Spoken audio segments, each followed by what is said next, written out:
Can you imagine that a majestic and glorious Lord who's running the entire universe from the sun to the trees, all the way down to atoms and even smaller things, like they're all well trained soldiers under his command?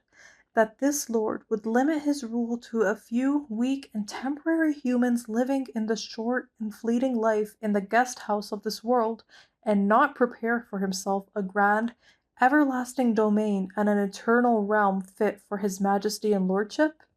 Really, think about it. When we look around at the universe, what do we see? We see huge and awe-inspiring systems, the changing of the seasons, the precise movement of the stars, the earth being made like a cradle, the sun shining like a lamp, and even the way the earth revives and gets decorated after it was dry and dead. All of these point clearly to a grand and majestic lordship, running things behind the scenes with immense power. And you know what? Such a majestic kingdom must have subjects and reflections worthy of it. But here's the thing. Look around at the people. The most intelligent and honored of all the subjects, us humans, are all just temporarily gathered here. We're exhausted, living in this guest house called the world. And even in this guest house, people come in and out of it daily. No one stays here for long. We're only here for a short test, like soldiers in a field of training. And this field, it changes every single hour. We just stop for a few moments to see the exhibitions, the samples of God's amazing blessings, and then we're gone. Even the exhibition itself keeps changing. Every minute it transforms. Whoever leaves doesn't come back, and those who are coming, they're going to leave too. This all shows clearly and without a doubt that behind this temporary guest house, beyond this constantly changing field, after this ever-shifting display, there are eternal palaces, palaces that fit the glory of eternal serenity. These are permanent homes, paradise-like gardens, and treasures filled with the original perfect versions of the models that we see here on this earth. So, you know what that means, right? That all the effort that we put in here, all our striving, it's actually aimed there. This place is just like the workplace, the audition. The real compensation is actually over there. According to each person's effort and readiness, they'll receive a generous reward, unless they mess up and lose it. Let me make this even more clear for you with an example. You see, imagine you're walking along a road and you come across this amazing hotel. It's built by a powerful king for his guests. He spends a fortune decorating it to make them happy and help them reflect. But the guests, they only get to enjoy a tiny bit of these decorations. They barely taste the blessings there. They don't stay that long either. They just pass through, snap a few photos with their cameras, and leave without truly satisfying themselves. Now here's something interesting. There are also workers in the hotel. They carefully and honestly record everything that the guests do. Every move and still moment. And guess what? The king tears down most of those precious decorations every day and replaces them with new ones for new guests. So now tell me, after seeing all of that, could you possibly doubt that the one who built this hotel on the side of the road actually owns permanent grand palaces? That he has endless overflowing treasures? That his generosity never runs out? And that everything he displayed in the hotel was just to get his guests excited for what he really has prepared for them, the real gifts and the real homes. If you reflect on this example and look closely at our own world as if it's that hotel, you'll come to understand some deep truths. 9 of them, actually.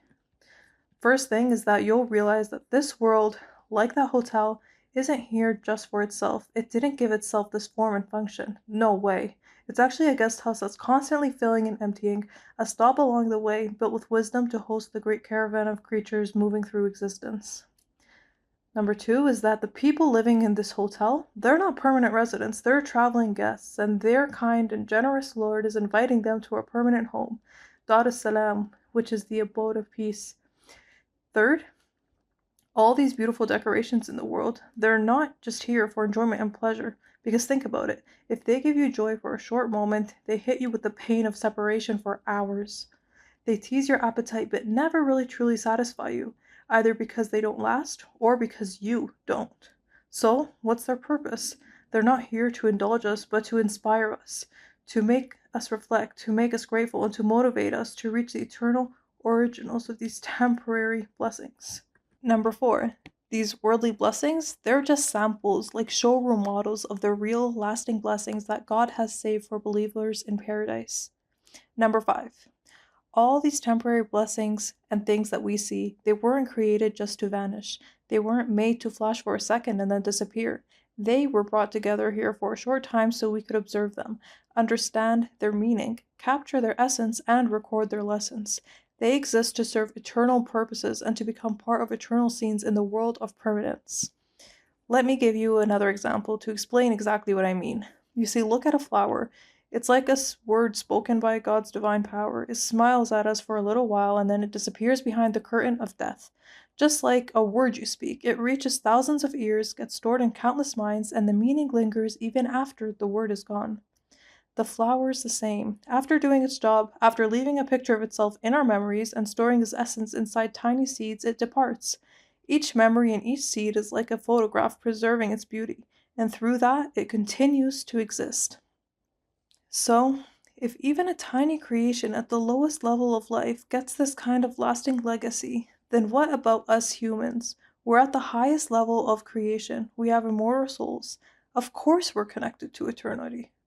If even the structure and formula of a blooming fruit-bearing plant is perfectly stored in its seed through all kinds of changes, then what does that say about our souls? Human souls are divine commands.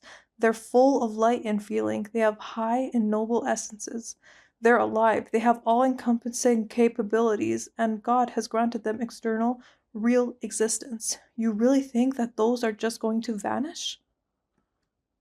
Number 6.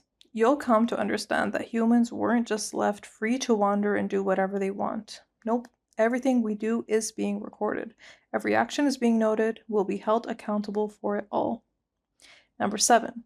And when you see the beautiful beings of spring and summer disappear in autumn, don't think it's the end. It's not death in the absolute sense. It's just them finishing their job and being honorably dismissed.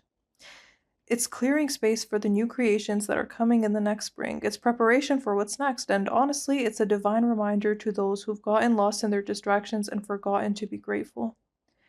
Number 8. You'll come to understand that the eternal creator of this temporary world definitely has another world, one that's everlasting, and he makes us long for it and draws us toward it. Number 9.